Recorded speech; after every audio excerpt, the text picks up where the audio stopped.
પંચમહાલ જિલ્લાના હાલોલ તાલુકાના પ્રસિદ્ધ યાત્રાધામ પાવાગઢ ખાતે નવા વર્ષના પ્રથમ દિવસે લાખોની સંખ્યામાં ભાવિકોનું ઘોડાપૂર ઉમટ્યું હતું અને માતાજીના દર્શન કરીને ધન્યતા અનુભવી હતી. ભાવિકોએ નવા વર્ષના દિવસે પાવાગઢ ખાતે મહાકાળી માતાજીના દર્શન કરીને ધન્યતા અનુભવી હતી અને સાથે જ એકબીજાને નવા વર્ષની શુભકામનાઓ પણ પાઠવી હતી.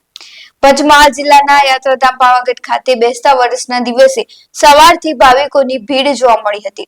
વહેલી સવારે મંગળા આરતી કરવામાં આવી હતી, જેમાં ભાવિકો જોડાયા હતા. નવા વર્ષની શરૂઆત થઈ હતી ત્યારે ભાવિકોએ મહાકાળી માતાજીના દર્શન કરીને નવા વર્ષની શરૂઆત કરી હતી. ગુજરાત, રાજસ્થાન તેમજ મહારાષ્ટ્રથી મોટી સંખ્યામાં ભાવિકો ઉમટી પડ્યા હતા. ચાંપાનેરથી માંચી તેમજ નિજ મંદિર સુધી ભાવિકોનું ઘોડાપૂર પણ જોવા મળ્યું હતું.